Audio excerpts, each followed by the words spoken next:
पाकिस्तान में भी कोरोना से हालात बेहाल हैं। इसी बीच पाकिस्तान से एक बड़ी खबर सामने आई है। पाकिस्तान की नेशनल असेंबली में पाकिस्तान के पूर्व प्रधानमंत्री ने स्पीकर को जूता मारने की धमकी दे डाली। खबरों के मुताबिक मंगलवार को असेंबली के निचले सदन में दोनों नेताओं के बीच गर्मागर्मी हो गई। इसी दौरान पाकिस्तान के पूर्व प्रधानमंत्री शाहिद खाकान अब्बासी ने सारी हदें पार करते हुए स्पीकर को जूता उतारकर मारने की धमकी दे डाली। दरअसल असेंबली में पाकिस्तान से फ्रांसीसी राजदूत को निष्कासित किया जाए या नहीं, इसको लेकर एक समिति का गठन किया जा रहा था। सदन के सदस्यों ने भी समिति गठन वाले प्रस्ताव को स्वीकार किया, लेकिन पाकिस्तान के पूर्व पीएम अब्बासी प्रस्ताव से गुस्सा गए और स्पीकर के पास पहुंचे और कहा कि आप इसे विवादास्पद बना रहे हैं, आपको कोई शर्म नहीं है।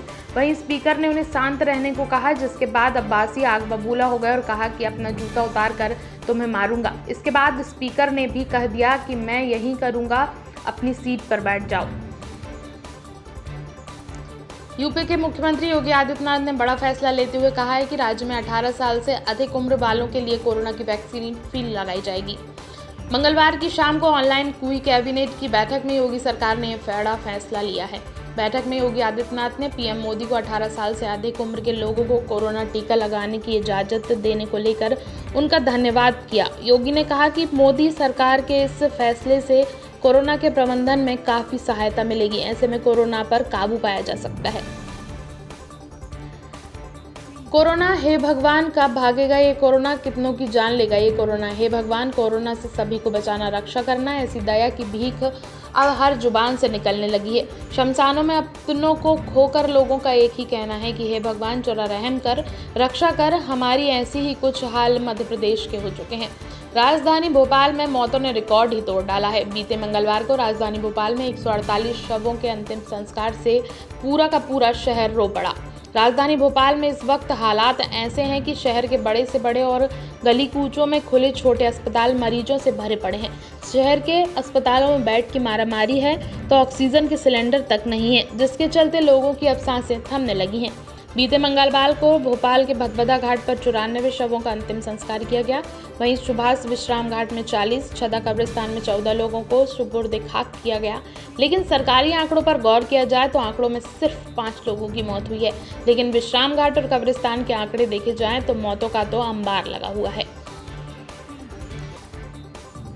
कोरोना संक्रमण अब तेजी से देश में फैल चुका है। सरकारें संक्रमण को रोकने के लिए हर संभव प्रयास में जुटी हुई हैं। इसी बीच छत्तीसगढ़ के दंतेवाड़ा से दिल को छू देने वाली खबर सामने आई है। दंतेवाड़ा में डीएसपी शिल्पा साहू कोरोना काल में 5 महीने की गर्भवती होने के बाद भी ड्यूटी कर रही हैं। शिल्पा साहू की ड्यूटी करते एक तस्वीर इन दिनों तेजी से वायरल हो रही है। सोशल मीडिया पर लोगों ने ऐसे समय में घर पर आराम करने की सलाह दे रहे हैं, लेकिन शिल्पा साहू का कहना है कि वो कोरोना के इस गंभीर समय में घर पर नहीं रह सकती हैं। प्रेगनेंसी के चलते मैं भले ही वर्दी नहीं पहन पा रही हूँ, लेकिन मेरी आवाज में कोई कमी नहीं है।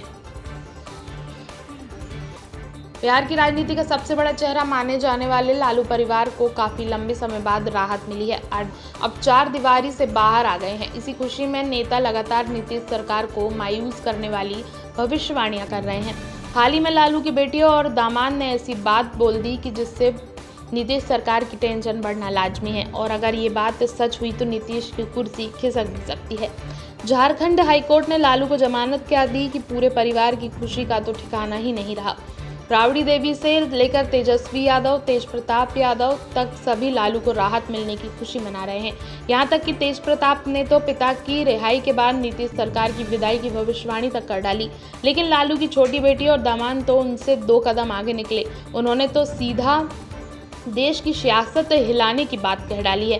पूर्व सांसद तेज प्रताप ने अपने पिता लालू प्रसाद यादव को अदालत से जमानत मिलने पर खुशी का इजहार करते हुए कहा कि पिछले करीब 3.5 साल से लालू जेल में है और कई दफा अदालत से जमानत की कोशिश की गई, लेकिन हर बार कोई ना कोई बहाना करके जेल से बाहर नहीं निकलने दिया। तेज प्रताप यादव ने इशारों में नीतीश सरकार को निशाना बनाते हुए कहा कि जो एक केस था उसके 4 केस बनाए गए और हर तरह का प्रयास सरकार ने किया, वो बाहर ना आ सके। हम न्यायपालिका को धन्यवाद देते हैं कि आधी सजा पूरी होने के बाद उनको बेल दी गई है। देश की सियासत हिलने का दावा करते हुए उन्होंने कहा कि आरजेडी प्रमुख लालू प्रसाद यादव को जमानत मिलने के बाद निश्चय ही अब बिहार की राजनीति में देश को बड़ा परिवर्तन देखने को मिलेगा। अगर आप भी कोरोना काल की हाहाकार से परेशान हैं, लाशों के अंबार और पॉजिटिव मरीजों के भरमार की खबरों से आप परेशान हो चुके हैं, तो आइए आपको एक ऐसी खबर बताते हैं जिसे देखकर और सुनकर हमें ईश्वर की बनाई दुनिया पर एक बार फिर खूबसूरत लगने लगेगी। किस्सा कोरोना काल का है, लेकिन उसका कारण भी कोरोना ही बन गया है। ये कहानी है एक 8 दिन की मासूम की, जिसने दुनिया में आंखें खोली ही थी कि क्रूर कोरोना ने माँ का साया छीन लिया। 5 दिन की मासूम जो माँ के आंचल को पहचानना ही सीखी थी कि माँ का साया सिर से उठ गया। कुछ दिन डॉक्टरों ने संभालने की कोशिश की, लेकिन माँ के दूध के बिना बड़ी मुश्किल नजर आ रही थी। फिर क्या था, बच्ची के पिता ने सोशल मीडिया पर गुहार लगाई कि कोई भी माँ उनकी बच्ची को दूध पिला सके तो बच्ची का जीवन बचाया जा सके। सोशल मीडिया पर गुहार क्या लगी, देखते ही देखते बच्ची को 1-2 नहीं बल्कि कई माँओं ने अपने आंचल फैला दिए। बता दें, मध्य प्रदेश की राजधानी भोपाल के चिरायू अस्पताल में एक महिला को भर्ती कराया गया था जो कोरोना पॉजिटिव थी। महिला ने 11 अप्रैल को प्रीमैच्योर बेबी को जन्म दिया, लेकिन 15 अप्रैल को माँ की इलाज के दौरान मौत हो गई। लेकिन बच्ची को स्वस्थ रखने के लिए उसे माँ के दूध की जरूरत थी, तो पहुंच गई माएँ दूध पिलाने। दूध पिलाना तो ठीक, ये माएँ बच्ची को जब तक वो ऊपर का दूध नहीं पी सके तब तक के लिए अपने साथ रखने को एक पैर पर खड़ी हैं। कोरोना काल में सोशल मीडिया पर लगी एक गुहार और उसके बाद मिली मदद की बहार ने कोरोना काल में एक बार फिर खूबसूरत दुनिया दिखाई है। महाराष्ट्र में कोरोना से हाहाकार मचा हुआ है। लोगों को ऑक्सीजन नहीं मिल रही है और उसी महाराष्ट्र में ऑक्सीजन से 22 मौतें हो गई हैं। महाराष्ट्र के नासिक में ऑक्सीजन लीकेज से 20 से ज़्यादा लोगों की मौत की खबर मिली है।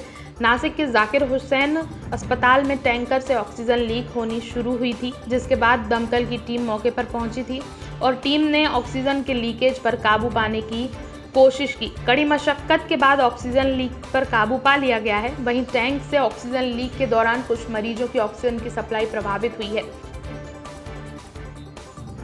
क्रिकेटर महेंद्र सिंह धोनी के लिए आईपीएल के बीच में एक बुरी खबर है। भारतीय क्रिकेट टीम के पूर्व कप्तान इन दिनों आईपीएल मैचों में चेन्नई सुपर किंग्स का प्रतिनिधित्व कर रहे हैं। इसी बीच उनकी चिंताएं बढ़ने वाली खबर सामने आई है। जानकारी मिली है कि क्रिकेटर महेंद्र सिंह धोनी के माता पिता कोरोना वायरस से संक्रमित पाए गए हैं। वो रांची के पल्स अस्पताल में भर्ती हैं। हॉस्पिटल के अधिकारियों ने बताया कि धोनी के माता पिता की हालत ठीक है, उनका ऑक्सीजन लेवल भी स्थिर है। बता दें, इस समय क्रिकेटर महेंद्र सिंह धोनी आईपीएल में बेहतरीन मैच खेल रहे हैं। हमेशा की तरह इस बार भी उनकी team Chennai super Kings IPL में अच्छा प्रदर्शन कर रही है। इस बीच उनके माता पिता से संबंधित ऐसी खबर उनको चिंता में डाल सकती है। बता दें, एमएस धोनी झारखंड के रांची के रहने वाले हैं। मध्य प्रदेश के दमोह में 17 अप्रैल को उपचुनाव के वोटिंग के बाद से बड़ी संख्या में कोरोना के मामले सामने आ रहे हैं। आम आदमी अब लूटमार करने पर आ गया है। दमोह के इन हालातों को देखकर जिले के डॉक्टर्स और पैरामेडिकल स्टाफ ने काम बंद करने की धमकी दे दी। अब जरा इस तस्वीर को देखिए। रात के वक्त ऑक्सीजन स्टोर रूम से मरीजों के परिजन कैसे सिलेंडर लूट रहे हैं। दमोह के सबसे बड़े सरकारी अस्पताल में कोविड के मरीज लबालब भरे पड़े हैं और ऑक्सीजन की किल्लत से जूझ रहे हैं। लोगों के परिजन ऑक्सीजन सिलेंडर लूट रहे हैं। बीते 2 दिनों से जिला अस्पताल में सिलेंडर की लूट ऐसे ही हो रही है और इस लूट की वजह से वार्डों में ऑक्सीजन की सप्लाई प्रभावित होने पर आईसीयू वार्ड में भर्ती मरीजों की जान दांव पर लगी है। मंगलवार की देर रात यहां ऐसी ही लूटमार हुई और तीमारदारों ने पैरामेडिकल स्टाफ से बदसलूकी की और स्टाफ और डॉक्टर्स ने काम करना बंद कर दिया, जिसके बाद हालात बिगड़ रहे थे। लेकिन नर्सिंग स्टाफ और डॉक्टर्स ने मानवीयता का परिचय देते हुए कुछ मिनटों बाद फिर काम शुरू कर दिया। मौके पर अस्पताल की सिविल सर्जन और सीएमएचओ को आना पड़ा। जिला प्रशासन के नुमाइंदों के साथ इन हालातों के लिए पुलिस की अव्यवस्था भी सामने आई।